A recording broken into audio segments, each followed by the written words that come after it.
I loved my wife. Let me tell you that right now. I had been with her since we were in junior high school. We were good friends then, and she was my best friend. We shared a lot of things together, but when we turned 18 and when we started to realize that we had feelings for each other, we started acting out. Oh, let me introduce myself. My name is Cal Wilson. My height is 510 and my weight is 175, 180 or so. I don't get on the scale every day. I'm in good shape for my 32 years, and I still run every day since my high school and college track and field days. I have dark brown hair with some premature gray streaks, but my best feature, I'm told, is my emerald green eyes. I work as a detective for the local police department. There isn't much crime in our small town, so my job is pretty easy. My wife is Julie Wilson, formerly Julie Vickers. Julie and I were the couple that everyone said were made for each other. God, she's gorgeous. Long blonde hair, bright sky blue eyes, and a body that could stop a war. She's also 32. After college, we decided it was time to get married, and for 10 years, we had a wonderful life. I treated her to dinner and romantic dates several times a year, and not just on holidays. She works as a paralegal at one of the 2 law firms in our city. Jimmy Green is a guy who was a quarterback in high school, a guy whose bread always butted up if he happened to drop it. In other words, he was the golden boy until he broke his knee while playing NCAA football. When he came back to town, his father, the town's mayor, decided to give him a job at City Hall, which worked closely with the sheriff's office. Jimmy always had a thing for Julie. Back when we were still in high school, he would bring us on dates and, although he had a girlfriend, would openly flirt with Julie in front of me and his friend Cynthia. Julie, God bless her, never flirted back, although some of the things he said to her made her blush and me angry. I told him unequivocally that if he ever tried to flirt with Julie again, I would make him pay. He smiled and said I had nothing to worry about, that it was all fun and games. Jimmy and Cynthia had gotten married right out of college, and he had already been working at City Hall for a year. How did they fit into my story? Well, I'll talk about that a little later. About a year ago, Julie and I had plans for Friday night when I got a call on my cell phone from Sheriff Barton. He said he didn't want to interrupt my day off, but I needed to stop by work. I asked what was up, and he said all the patrol cars were busy and they had gotten a call about a domestic disturbance near my house. Since I was the closest, he said I could go there right away. Sheriff Barton didn't take no for an answer, even though I was scheduled to have the day off today. Not wanting to make a fuss, I apologized to my wife, strapped my badge and .357 Magnum pistol in a holster to my belt, and headed to the address he had given me. When I got there, Sue Roberts reported that her husband, Hunter, was beating her again. He was drunk as usual and had decided to take his anger out on her and their children. It took a long time to persuade him and drag him to the station. Sue, as usual, refused to press charges. I advised her as usual to get him help, and she promised as usual that she would do so and get rid of all the alcohol in the house. I sighed in despair. Every month or two we would get the same call about the same situation. Today, however, things were a little different. I was busy with paperwork at the office until about midnight, and when I got home, I saw Jimmy and Julie sitting on the couch.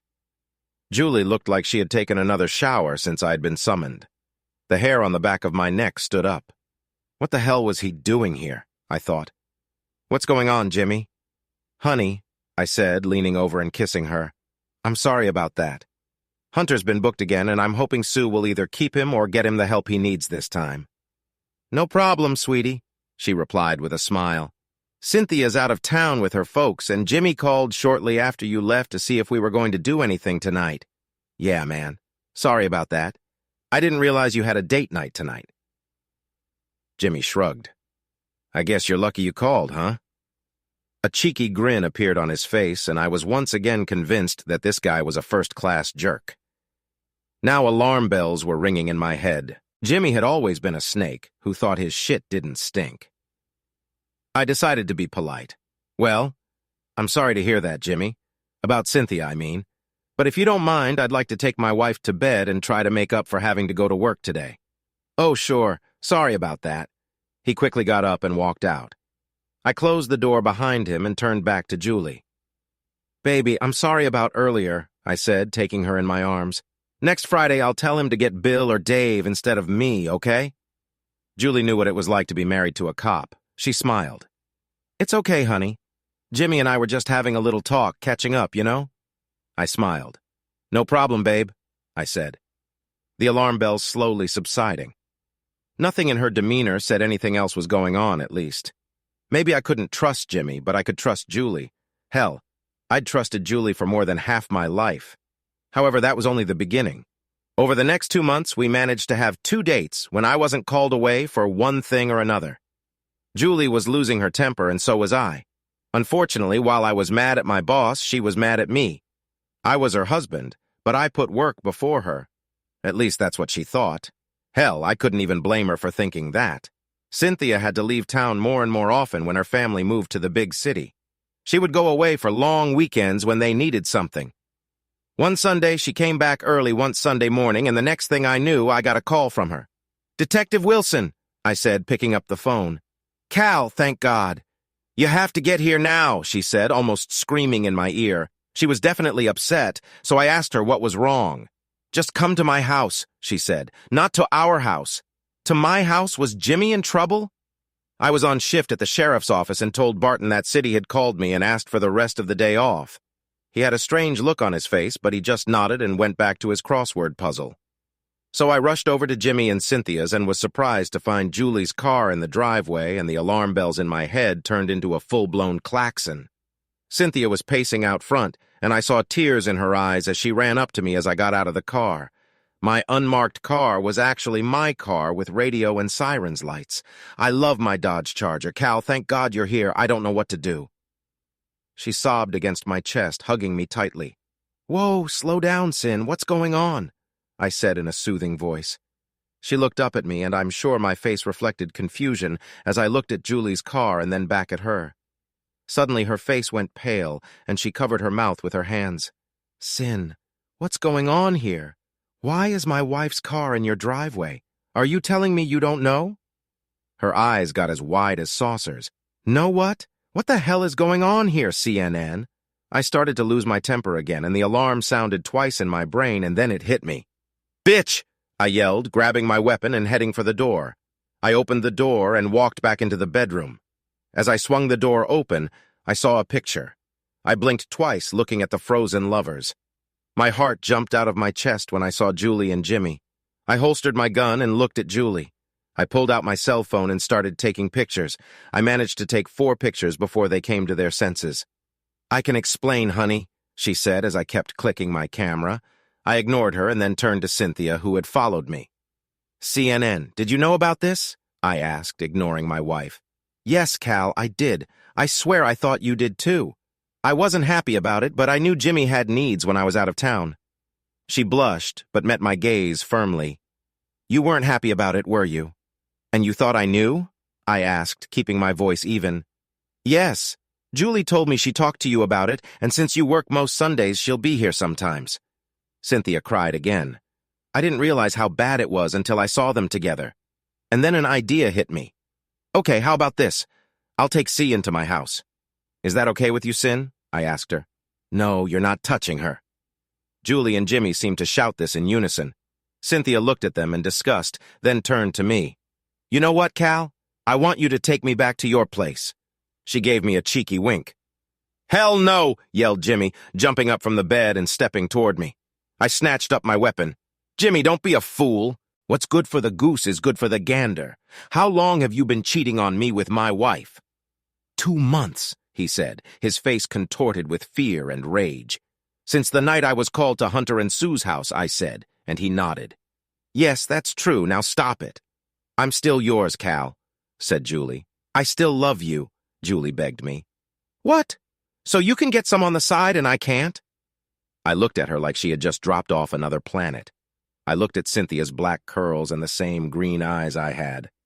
God, she was gorgeous too. My love for Julie had practically blinded me to other women, but now that I saw how things were, I saw C in a different light as well. I looked at Julie again. "You hate double standards, right? Well, that's what a double standard is. If you're going to cuckold me with Jimmy, then I'm going to cuckold Jimmy with Cyn. Justice is justice after all." "I can't believe you entertained her in our bed," yelled Cynthia at Jimmy. Baby, take whatever you need for a few days, I said, and C.N. nodded, walking over to the dresser and grabbing the essentials. I then looked at Julie again. What's the real reason, Julie? Your job, asshole, she shouted, going on the attack. Her face contorted with rage. You work all the time on our dates, and at least Jimmy is by my side. Did you have fun with him in our bed? I asked flatly. The question caught her off guard. She stopped before she could begin, and the furious look was replaced by shame. I had my answer before she even uttered it. Yes, she said in a thin voice. Then this will be a good start for the bonfire. I just nodded. When were you going to tell me, Julie? When did you file for divorce? Cal, damn it, it's not like that. I love you, but because you work all the time, we spend so little time together. But I love you. Julie went on the offensive again, like, if I'm a cuckold but still love you, it's okay. No, Julie, you don't love me or you wouldn't be cuckolding me, especially with him. I shot back and she really had nothing to say to that. She looked at Jimmy. I'm going to live with Cal. If you want to stay married to me, stay away until I get back. I can't believe you too, she shouted after them. We managed to get to my car without incident, but on the way home, my cell phone rang. I ignored the ones from Julie but picked up one from the sheriff. Hey, Cal, what's going on? Jimmy just called. Sheriff Barton is Jimmy's maternal uncle. Sir, your nephew has been entertaining my wife for the past 2 months, and Cynthia discovered I didn't know about it. As it turns out, she's not thrilled with the situation either. She and I are on our way to my house now, and I'm taking the rest of the day off. And tomorrow, too, I gave him the dirt. Wow, he sighed. I was afraid something like this would happen. Wait, did you know I shouted into the phone? I'm sorry, son, he started. Leave it alone, asshole. Growled, I back. I ended the call before you could say anything else. I then looked at Cynthia. Did you know he knew? I asked God. No, she said, her face full of surprise. I can't believe this shit. Now she was pissed as hell, too. Okay, Cal. When we get back to your place, we need to get seriously screwed. The fury in her voice was just turning me on. You're damn right. I smirked at her. It was like the first time I saw her as a woman and not just a friend. But first I need to make some calls and take care of things around the house.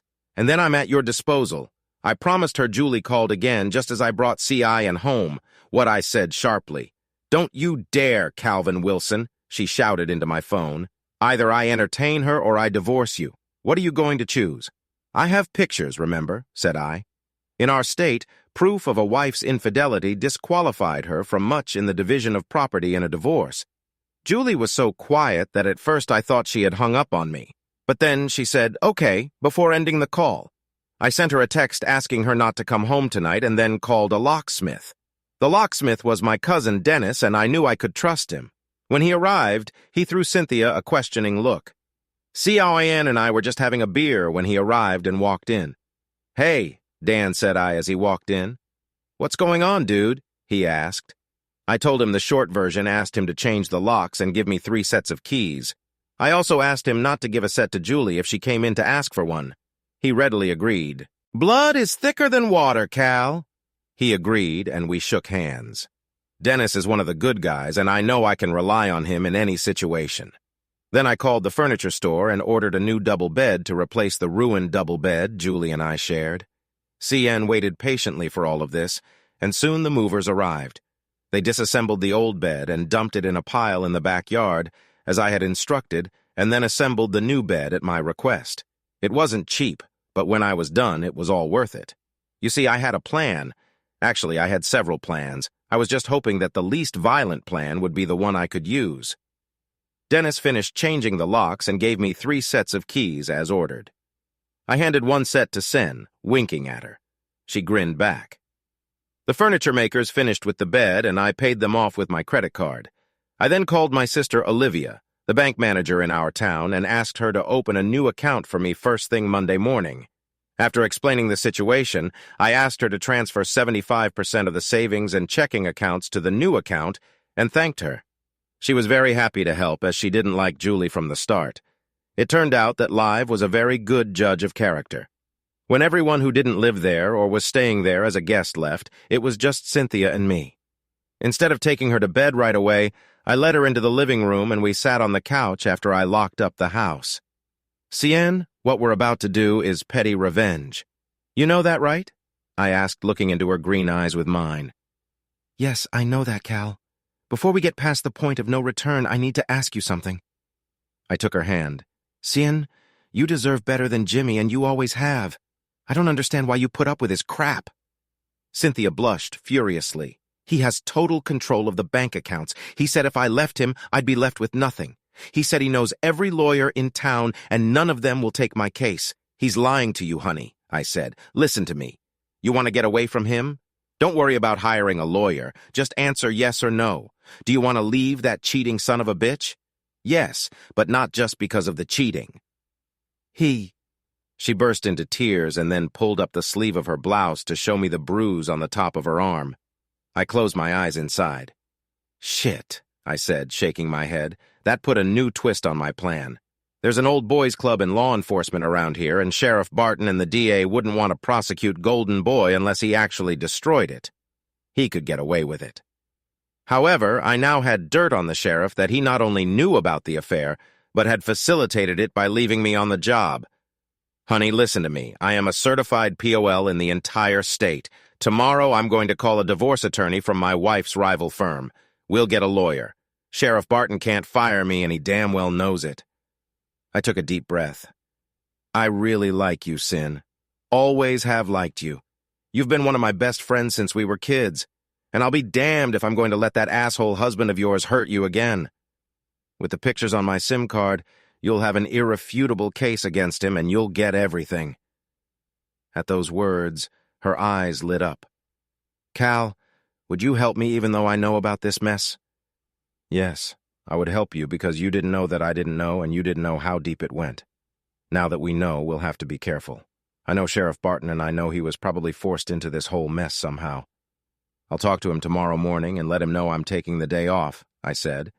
After we hire a lawyer, we'll go to the station together. And if you want, you can press charges against Jimmy for those bruises. But will he even be able to? She began to ask. Yes, he will after I show him the pictures. You see, until we file for divorce on them, we'll hold the threat of divorce over their heads. That's my plan. I smiled as I laid out the plan to her. Cynthia laughed musically. I like the way you think. So here I am about to get a little revenge before the real revenge begins. No, it wasn't petty revenge anymore. I'd had a lot of contact with Cynthia over the years, and we had a lot in common, from a love of country music and jazz to similar tastes and movies that even Julie and I didn't share. At that moment, my cell phone buzzed. I set it to vibrate, and when I looked it up, it turned out to be Julie's number. I smirked, answering the call. What now, Julie? I asked in an annoyed tone. Cal, it's not too late for us. We can talk about it. She said it in her whiny voice, which I hated. We can. Will you stop cheating on me? I asked. She started, but I cut the call and turned the phone off before she could call back. What did she say? Asked Cynthia. She said, and that was all the answer I needed. I shrugged. We need to talk about our next steps. She nodded. Yes, we do. I can't go back to Jimmy right now. What we have is too different for me to be happy with him again. Not that I was happy with him to begin with.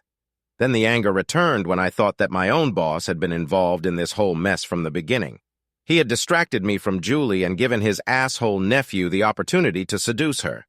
Julie was far from guilt-free, too. She could have said no to Jimmy. She could have stopped him at any time. We'd both been played, but I was much worse than Julie. I told Cynthia how I felt, and a look of guilt and sadness appeared on her face. I'm so sorry, Cal, she said softly, stroking my cheek. Honey, when Julie told you that I was supposedly okay with it, how did she say it? How did she say I felt about it? I asked. I needed to know what lies Julia told her. Basically, she said that your feelings mirrored mine, and even though you don't like it one bit, you accepted it since you knew she had needs, said Cynthia. My anger at Julie was building. I just nodded. Okay, I'm going to act like a detective and find out all the details. I outlined my plan to her. She laughed when I finished. You're a conniving bastard, but I love you anyway. She declared, her eyes flashing with amusement and love. And you are the epitome of a Greek goddess, said I. And I love you too. We spent the rest of the afternoon and evening. After showering, we tallied ourselves dry and headed to the kitchen, where Cynthia had prepared pork chops with vegetables. She used a few different spices she found in the cupboard, and the chops turned out amazing. The vegetables drizzled with cheddar cheese sauce were great too, and soon we were both full of food. We sat down at the table and discussed our future plans when we finished eating. I complimented her cooking skills and gave her my honest word that she was a much better cook than Julie. For a moment, my plan faltered, and I realized that I didn't hate Julie anymore. Yes, she was a vile cheater, but she had also brought Sin and I together, albeit unintentionally. No. The mere thought of her cheating on me was enough to bring back my anger and swear that she would get nothing from me except what the court could give her after those pictures were admitted into evidence. Yes, I had a plan, but it would take a little time to work out all the details and get into action. When we fell asleep, we found ourselves in each other's arms, which Julie hated. She loved her space while sleeping. CN, on the other hand, was the complete opposite. She loved to cuddle, and I loved to cuddle. The only real blessing in our impending divorces was that neither of us had children. According to her, Julie and I just weren't ready yet. She wanted to save up some money from her paralegal job, which was making her some pretty decent money before we tried to have a baby. Sin, on the other hand, just didn't want anything to do with Jimmy's kids and told him so. She said that after the crap he'd put up with over the last 2 months, she's damn glad she stuck it out, even though he begged her to stay home and have kids. Cynthia is a real estate agent and basically sets her own schedule. And since the real estate market is booming in our once horsey town, she makes a living. The challenge was to withdraw money from her and Jimmy's joint bank account. I wanted to get Live involved, but I didn't want the blowback to fall on her if things went wrong. However, CN had sales receipts and pay stubs from her job. We could sue her for her paycheck and get him off the hook either way. So having devised a plan, we got in the car the next morning and drove to the lawyer's office. We talked to Phil, Live's husband, and my brother-in-law, and he took our case at a family discount. In other words, he took the case for a dime and a chance to put the screws to Jimmy. Yeah, Jimmy hit on Live once, and Phil didn't like it. It was becoming obvious that Jimmy didn't have many friends outside of his family. Phil drew up divorce papers for both spouses, and I sent him copies of the pictures from the day before to use his evidence. The time code on them was proof enough, and their confessions about how long the affair had lasted gave Phil some leverage in drawing up the legal papers for each divorce. He agreed to gather some real dirt on them and serve them tomorrow, Tuesday. After finishing up business at Phil's office, we headed over to Sheriff Barton's office. "Hey, Bart," I said as I entered the office. I kept my voice even and a smile on my face as Cynthia followed me inside. I sent him the pictures on his phone and told him the reason would be clear soon. I looked at Sin. "Show him what you showed me yesterday." I nodded toward her arm. She pulled up her sleeve, showing the bruise from the grip. "Jimmy does this to me almost every day. Well, delete it to me since I'm not going back. I want to press charges against him." "Well, that could be a trike," he started, but I interrupted him. "Bart, unless you want those pictures I just sent you to go all over the internet and be posted on the wall of City Hall, you're going to arrest this scumbag yourself and put him in jail. Then you will go to the district attorney and inform him that a lawsuit needs to be filed. I know that without that leverage, his shit will just get swept under the rug as usual. I don't want to do that, but I will if I have to. I spelled it out for him. Now I want to know your full involvement in Jimmy and Julie's affair. If you don't tell me, those pictures will still become public and your name will be attached to them as an accomplice." Sheriff Barton was on edge, and he knew it. I discreetly turned on the recorder in my pocket just before he started talking. "Oh, shit. I'm sorry about that whole pile of shit, Cal." He wrinkled his nose. "I shouldn't have let Jimmy and Fred talk me into it. And the mayor, too. How did they do it?" I asked, raising an eyebrow. "He said that he and Julie loved each other and that he needed me to get you out of his sight so he could be with her." That made me raise a second eyebrow. I was pretty sure Jimmy was lying at that point, but I couldn't be 100% sure. "Go on," I said, nodding. "So it all started the night I called you to go to Hunter and Sue's. Jimmy said that even though they loved each other, they didn't want a divorce and wanted to stay married to you." He took a deep, shuddering breath before continuing. "He said that they made an agreement with you both that when you were at work or out of town, they would be together, and I figured the case was closed. Well, I had my suspicions, but I didn't want to rock the boat. I knew Cynthia knew, but I assumed you didn't, Cal. But blood is thicker than water, so I kept my mouth shut and got you out on all the bullshit calls I could find. Man, you have no idea how much I regret that. Judging by the look of misery on his face, I believed him. It didn't change the fact that he'd betrayed me, but I rethought my plan to bury him so deep that he'd never work in law enforcement again. I thought of you as family, Bart. I guess you didn't feel the same way about me, I said, shaking my head.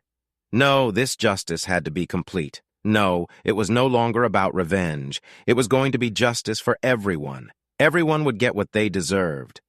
I sighed and asked him another question. Who else knew about this but you? I asked. And a deer-in-the-headlights expression came over his face. It was the same expression on Julie and Jimmy's faces in the pictures I had just sent him. Remember, answer honestly or everyone will find out about your involvement. As a detective, I had largely mastered the role of the human lie detector. The only one I couldn't recognize was the woman I'd been married to for 10 goddamn years. She snowed me big time. Barton, on the other hand, was an open book compared to her. If I tell you, will you keep my name out of it? Will you wipe the tape off that device in your pocket? He said. You had to hand it to him. He was observant. As a detective, he had to be. It was then that I made the most life-changing decision I could make when it came to Barton's life. I turned off the recorder and erased it in front of him. You're free to go, Barton. I nodded. I was going to give him leeway, but not completely. He would still have to meet his family after I was done, but he'd still be able to work in law enforcement. Now tell me who else knows I'm a cuckold, I grout. Only Fred and Jimmy and the other male family members on their side. He said it, and then regretted using the word men. I knew where copies of those pictures would go. I smiled and he turned pale, realizing the depth of his blunder. Shit, he muttered under his breath. So the mayor knows and let it happen too. So did Judge Green. I nodded, confirming his words. One package each was sent to their wives with the slogan, "Your husband knew about it." Janet Green was a good woman and a friend of my parents. They were friends even before she married Fred Green, now mayor of our town. Alice Green, Judge Green's wife, was kind of a bitch, but she too deserved to know what her hubby had allowed to happen. I thought it was odd that Julie hadn't tried to call me today, but that thought barely had time to flash through my mind before my cell phone buzzed. Of course it was Julie. Detective Wilson. I answered as I usually did when I was on duty. Cal, are you at work? She asked. Yeah, I'm in Bart's office doing paperwork. What's going on? I kept my tone casual. Are you ready to talk yet? She asked. What's there to talk about, Julie? I asked. About the fact that I still love you, she said. About knowing that I know you still love me. That took me by surprise. I realized that despite her shitting on me, I still had some residual feelings for her. When would you like to talk? I asked. I can take the day off, but you won't be able to get into the house. I changed the locks, I told her. Why don't you let me in so I can at least get my clothes? Then we can talk, she said. I had to agree. Yeah, no problem. Cynthia will be there too. She's at work with me right now, said I. I figured that would be a good barrier against temptation. I looked at CNN and a concerned expression appeared on her face. Fine. I heard all the tension in the world in that single word from my wife before she hung up. I looked at Barton again. For what it's worth, does anyone besides the mayor, you, Judge Green, and Jimmy know that I've been hornswoggled by him and my wife? No, that's all of us. He nodded. And Cynthia's here too, he said, trying to engage her in conversation. She already told me, and the reason is because Jimmy controls all their money. I growled. Now you're going to send the evidence to the DA? Bart pulled out his digital camera and took some pictures of the tackle bruise and a few other bruises on her body. Then he checked them and sent them to his computer to compile an email. Yes, he'll be traveling today. I'll email him after I pick up Jimmy. He nodded. He'd have to do that since he was the only one he could trust. Besides me, to keep quiet about the shit Jimmy had set up. I'll keep quiet, all right? Until it's time to not be silent. Good. The sooner he's off the street, the better. I'd go myself, but you know that. I shrugged. I didn't want to be associated with his arrest, especially after the news of his affair with Julie went public. Yeah, I know. I'm not in favor of what you're doing, but what he did to you, I think, is inexcusable. And beating his own wife is not something I signed up to defend him against. He'll go down for it if I have anything to say about it. If he wasn't family, I wouldn't be helping him. You have to believe that, son, said Barton. That touched me. I'd known Sheriff Stanley Barton all my life, and until yesterday, I'd respected and liked the hell out of him. I still liked him now, but my respect for him was riddled with betrayal. I believe you, Bart. I nodded, then stood next to Sin. Now I need to give Julie her clothes and get her out of my house, I said and shook his hand. Are you coming tomorrow? He asked. No, I'm officially taking a 5-day vacation starting today. I'll be back next Monday, I said, smiling. Okay, that sounds good. He smiled, and I had a feeling that when the dust settled, he'd be okay. But I wasn't done yet. As promised, I sent both Mayor Green and Mrs. Green the email with all JPEGs attached and timed it to coincide with Jimmy's arrest at the hands of his uncle. When we got home, Julie was already waiting for us. Sin and I walked to the door holding hands and just looked at Julie. She had a jealous look on her face. Hi, Julie said, Cynthia. Do you like my husband? I could ask you the same thing, slut. Julie looked at Cynthia with a grin. Now that I was comparing them side by side, CIN was surpassing Julie in terms of lovemaking. Well, ladies, Julie, what were we saying about double standards? I asked calmly, smiling reproachfully at her. Remember, if you weren't sleeping with Jimmy, I wouldn't be sleeping with Cynthia. That stopped her before she even started her line. I continued, Julie, what is there to talk about? You showed me yesterday how much I mean to you. No respect, no love, nothing but contempt. Instead of showing any remorse for what you did, you tried to justify yourself and then you attacked my work. Now take your shit and get out of my house. Julie couldn't hold back her tears any longer and the floodgates opened. I'm so sorry, Cal, she sobbed. She was crying for real now, something I'd only seen a few times before. I messed up. No, you messed up. Jimmy beat Cynthia. Did you know that? I looked at CNN, who was showing off the bruise on her arm. I know she remembered CNN putting on heavy makeup for church, and now she could imagine the bruises under all that makeup. I remember not giving it much thought at the time and remarking to Jimmy that she did wear a lot of makeup. Not long after that, I noticed that she wasn't wearing as much makeup as she used to. Oh my God, I'm so sorry, Sin. I didn't know about that. Julie had this look on her face like she had just seen a ghost, or maybe a vision of the future if she left me for Jimmy. There was nothing you could have done, Jules. Sin shrugged. But it's over now, and I'm not going to lie. I'm going to do what I should have done years ago and divorce that creep. I'm going to take his ass to the goddamn cleaners. So am I said, looking at Julie. It was time to dictate the terms of her surrender. Julie, we're done. I'm suing for 75% of our joint property. That's enough for you to buy your own place since the house is in my name and rightfully belongs to me. You can keep your car and I can keep mine.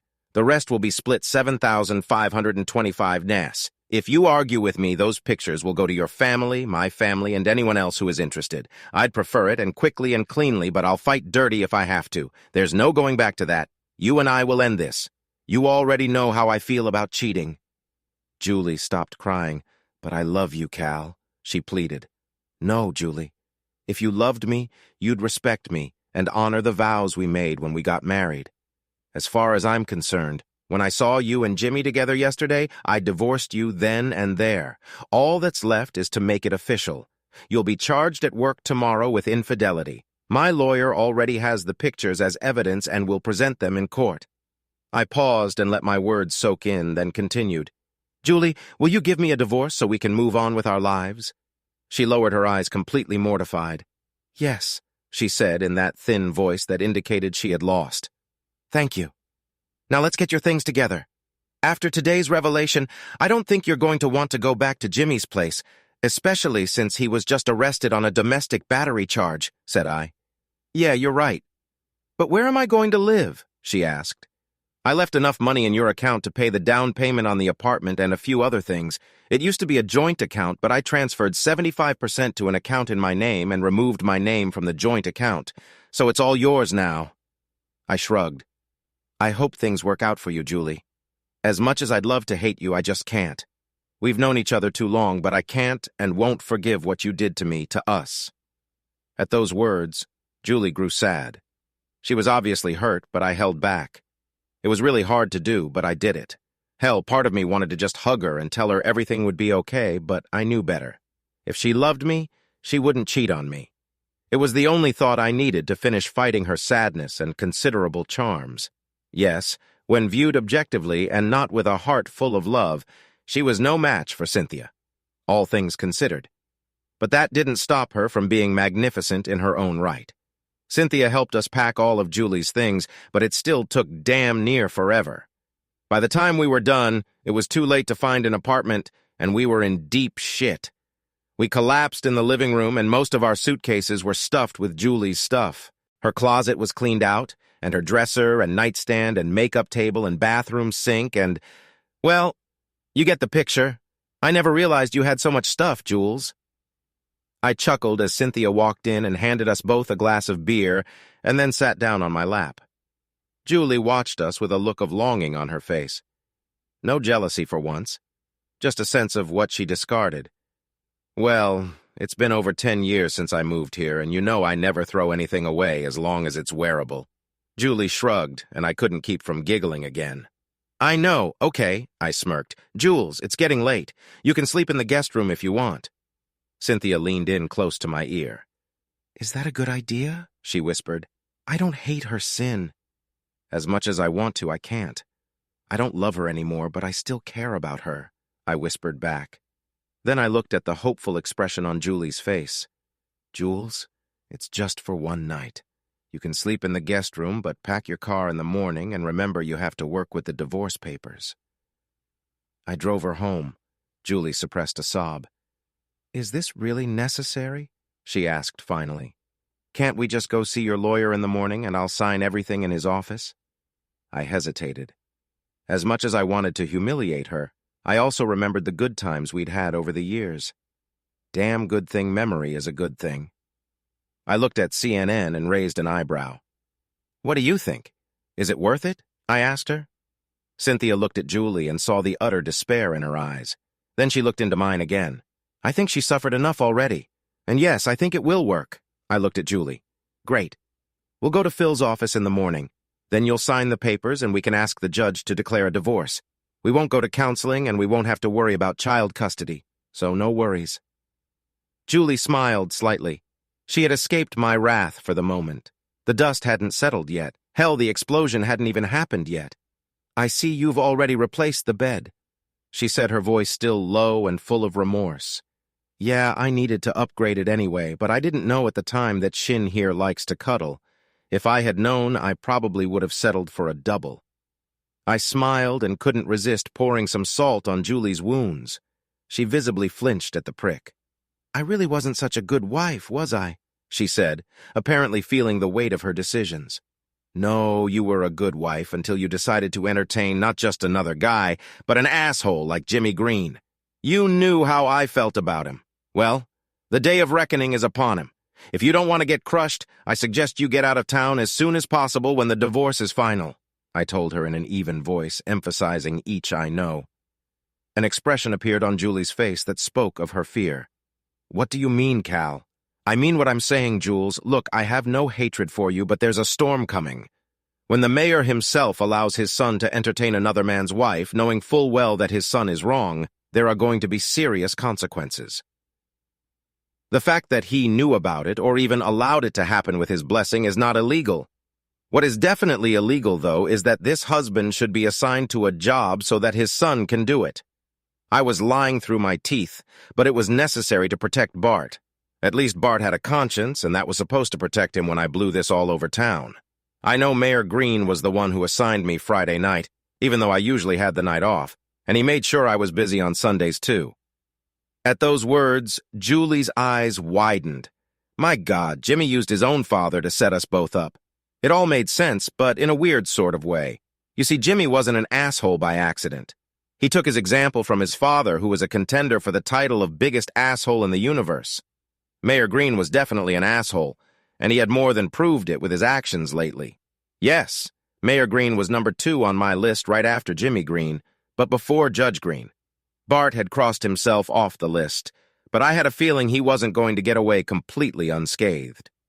I pulled out my cell phone and called Phil. Hey, Cal, how's it going? He asked, picking up the phone. There's been a change of plans, Phil. Julie's coming over tomorrow morning with me and CIN, and she's going to sign the papers at your office. Is that okay with you? I informed him of the change of plans. Sure, I don't see any reason not to, but have her bring her lawyer with her. I don't want this to come back and bite us in the ass. He said, okay. I'll tell her I nodded. Thanks, Phil. No problem, bro. I got your back. He said, and ended the call. I looked at Julie. Bring your lawyer in the morning when we go to Phil's. Julie just hummed and nodded. After finishing our beers, we headed to bed. Julie fell asleep in the guest room, and CN closed the door behind us as we went to sleep in our bedroom. I had a strange feeling that Cynthia and I would be sharing that bed for the rest of our lives. In the morning, Julie called her attorney and asked him to meet us at Phil's office. After explaining the whole story to him, he looked at her wearily but said nothing as he went through the papers and evidence in the divorce case. When he was done, he handed the papers to Julie. This is the best deal you can get, Jules. Take it and run. That was his advice. Julie, God bless her, followed his advice.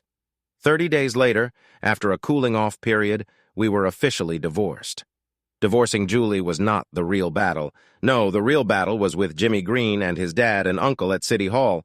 But thanks to the letter I sent to their wives, we had an ally in Janet Green. Alice Green did not respond, and I figured she had her own plans to do justice to the honorable judge. Judge Reinhold, no relation, reviewed the evidence, and Jimmy was placed under house arrest without bail, thanks to his record, which was swept under the rug until recently uncovered by his own dear mother. You see, Jimmy had a huge trust fund, courtesy of Daddy Dear, and that trust fund was being hunted down by Phil, who was now representing Cynthia in her divorce from Jimmy. Jimmy was stupid enough to resist the divorce, so Phil pulled out the big guns and went after the trust fund. When Jimmy pleaded guilty, he was given probation but kept under house arrest. It wasn't ideal, but it had to do for the moment. At work, I got a call from Cynthia, who was now living with me full-time, informing me that Janet Green was at the house. I said I'd be right over, informed Bart that I had his sister, and he only nodded and smiled. I hurried home. When I arrived, Cynthia and Janet were having coffee in the living room. "I'm here, ma'am," I said as I entered the house and kissed. "Cynthia, Cal, it's good to see you. By the way, thanks for that informative letter." She smiled apologetically. If I had known my son was doing this to the two of you with my husband's full knowledge and cooperation, I would have put a stop to it. Ma'am, not many people knew about that. I shook my head. It would be unfair to say you should have known. My brother knew and allowed it to happen. Her voice turned steely. My husband knew and allowed it. My brother-in-law knew and allowed it. This creature who calls himself my son has overstepped his bounds this time, seducing another man's wife, and then using his own family to cover it up. Well, let me tell you that anything I can do, I will do for you. She nodded. I had assumed she would probably support me, but what I hadn't counted on was that she would swear us to it. "Thank you, Janet," said Cynthia, hugging her soon-to-be ex-mother-in-law. "Any time, sweetie," replied Janet with a smile. "Do you think Phil will take my divorce case?" she asked as Cynthia sat back down. "I think he can be persuaded." I nodded and smiled. "Mrs. Green, Janet Cal, you should know that by now." She smiled admonishingly at me. "Okay, Janet, I hope you won't think badly of me for taking on Cynthia." I said a little apprehensive about how she would take the suggestion. "Nonsense, Cal." She laughed. "You two deserve to be happy, and considering what Julie and Jimmy did to you, I have a feeling you both should be happy with each other. I know I could sue Jimmy, his father, and maybe even both uncles for alienation of affection. But why? It's a bullshit lawsuit in most cases, and it's almost impossible to prove. No, what I had planned for Jimmy and his father was much, much worse. After all my investigations into the house, whys, and wherefores, I determined that Mayor Green, in collusion with his son, had plotted to destroy my marriage.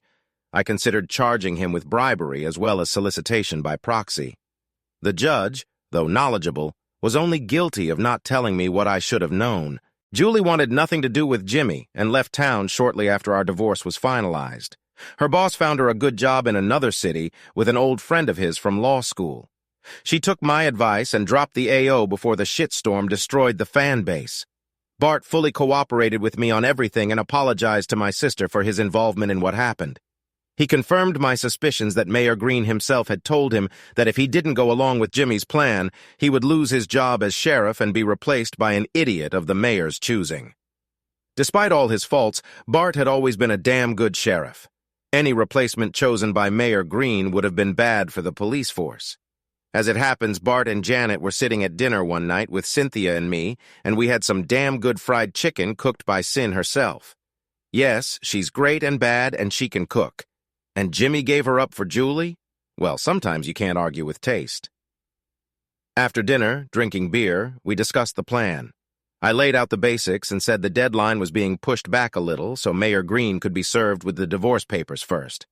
The whole town was going to get a goddamn enema.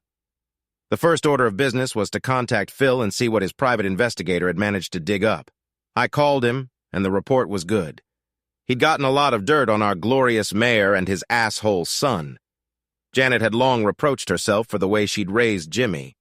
But after we assured her he was his father's son, she finally relented. I couldn't blame her. She told us about how her husband had changed over the years, going from a kind, wonderful man to a backstabbing tyrant. I remembered the old saying, power corrupts, and absolute power corrupts absolutely. It applied to Mayor Green and the way he ran our city. In the end, it came down to the fact that by using his son as a proxy, he showed everyone that no woman was immune to him. I felt sorry for Julie when I learned this fact. The taped conversation made me queasy when Phil played it back to us in his office. Mayor Green, just divorce her, Jimmy. Give that bitch what she wants and I'll run her out of town. Jimmy, but Daddy, she can't divorce me. She's mine and I can do whatever I want with her. Mayor Jimmy, let's get this over with. People are starting to talk, and we need to get rid of this as soon as possible. Don't worry about Cal. I'll get him fired and run him out of town on the rails. We need Cynthia to go with him. You've screwed up enough already. Jimmy, how can you say that, Daddy? You're the one who told me Julie was ready. You're the one who made Bart give him extra hours and extra calls. Mayor, well, you were the one who let her escape. Jimmy, I was in jail if you don't remember. How was I supposed to know that Cynthia would turn me in for correcting her? Mayor, don't worry about Cynthia. I got plans for that bitch. Take care of yourself and lay low for a while. Jimmy, all right, Daddy, just make sure she doesn't go through with this divorce. Make it look like an accident. Phil stopped the tape. I looked at Cynthia and Janet, then at Bart. That's enough to prove conspiracy, said Bart, and Phil nodded in agreement. Bart then looked at me. Care to do the honors, son? I grinned and checked my cult. I'd be honored, sir. Grandy, then I looked at Soon. Honey, you stay here with Phil. Bart and I need to put some rabid dogs to sleep. Cynthia put her arms around me and kissed me hard, putting her whole heart and soul into that kiss. Be careful, baby, she whispered. I love you. I love you too, sweetie, I said, smiling encouragingly at her. Don't worry, Bart and I can handle it. We got into Bart's car outside Phil's office. He turned on the lights and siren, and we raced toward the mayor's estate where Jimmy now lived. On the way, he called Judge Reinhold, still no relation, and got a warrant for their arrest based on a wiretap of a private investigator. Gotta love the Patriot Act. When we arrived, Mayor Green was just finishing dinner with his son, and they didn't even hear us pull up after Bart turned off the siren. We pulled up in front of the mansion and went inside with guns at the ready. Bart proved he still had one when he kicked in the door. What the hell is going on here? Demanded Mayor Green. A look of pure terror appeared on Jimmy's face as he saw my .357 pistol and Bart's .444 caliber single barrel pointed at them. I covered Jimmy as Bart moved forward and set the charges. Frederick Green, you and your son Jimmy Green are under arrest on charges of conspiracy to commit murder. You have the right to remain silent. If you waive this right, anything you say can and will be used against you in a court of law. You have the right to an attorney and to have an attorney present during questioning. Do you understand these rights as I have enumerated them to you? Bart holstered the Colt and buckled the handcuffs behind Fred's back, making sure they were well buttoned and the keyholes were away from his hands. He then sat the mayor down and cradled Jimmy while I read him his rights and handcuffed him as well. When they were both cuffed and stowed in the back seat of Bart's Charger, we flashed back to the station and processed them. Jimmy, showing rare ingenuity, kept his stupid mouth shut. Once Fred was in the cell and Jimmy in the interrogation room, I went in with Cynthia by my side. I laid out the papers in front of him and then turned on a tape of him confessing in general terms to killing his wife. Jimmy listened to the whole thing and then turned noticeably pale. Every drop of blood turned to ice in his veins as he realized how deep he was mired in this shit. This can't be admissible in court, he tried. It doesn't matter, Jimmy. I shrugged. What matters here is the court of public opinion.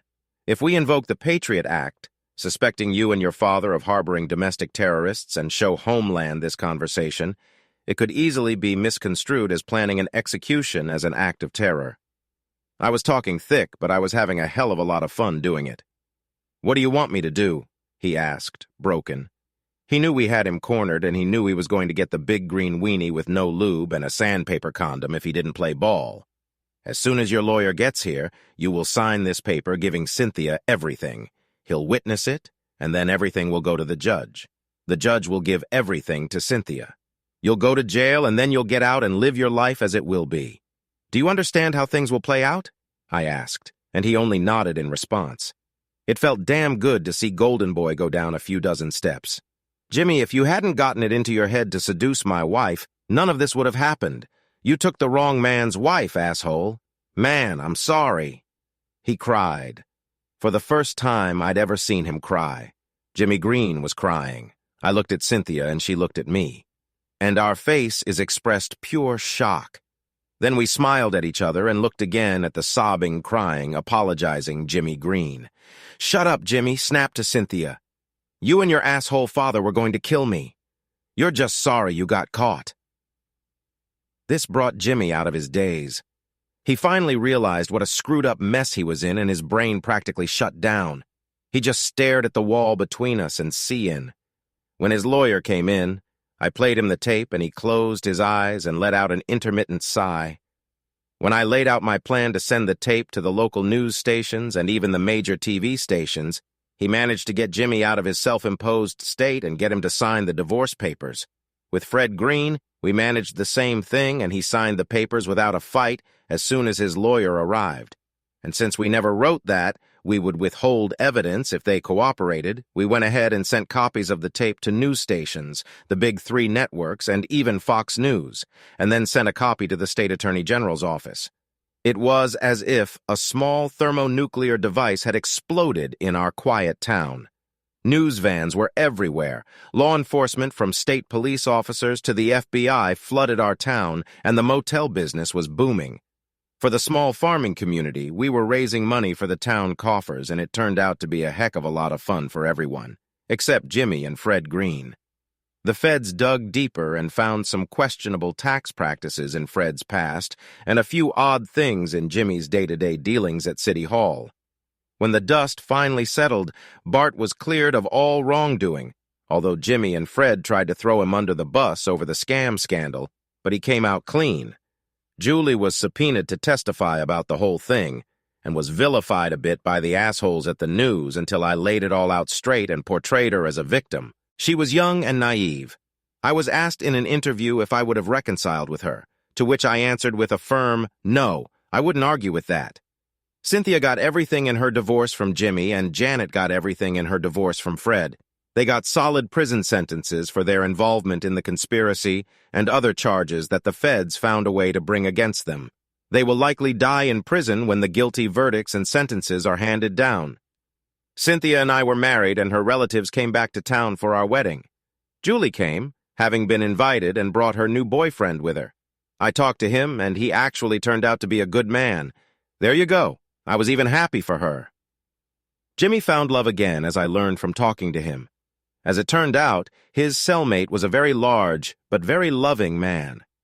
Jimmy's farts stopped being noisy after his 6th month in prison. Jimmy's uncle, Judge Roy Green, came under investigation along with his brother and nephew, and the feds found some irregularities in his cases and sentences. He was found to have taken bribes and engaged in other nefarious activities. It also turns out that Alice was the one who turned him into the feds. I wonder why. Anyway, he ended up at Club Fed after Alice brought him to light during their divorce. As for Fred, the former mayor, he played in many prison musicals, usually singing soprano parts. Julie ended up marrying the guy she brought to Sin and I's wedding, and they now live in town. From what I hear, she's having a baby. Good for her. Bart retired and is now living out his golden years with his wife. They're empty nestlings now, but he still shows up at the office occasionally. I became sheriff after a new mayor was elected. Mayor Barton is a divorced woman who, when her ex-husband abused his power, stood up for him, earning the trust of our town. Yes, Janet took her husband's place and appointed me sheriff after Bart retired. Now here I sit, years after that fateful day when I was called back from a date night with Julie. And here I am holding my young son in my arms while a very pregnant Cynthia feeds our 2-year-old daughter, and life is good. We've turned the guest room into a nursery and our toddler has his own room. We have 4 bedrooms and Cynthia has already made it clear that this will be the last baby. She plans to get her tubes tied after this baby arrives, or as she puts it, the baby factory is closing, but the playground will be up and running. I love my wife. Let me just say this right now. Thanks for watching. I hope you enjoyed it. So subscribe to my channel and watch the next video.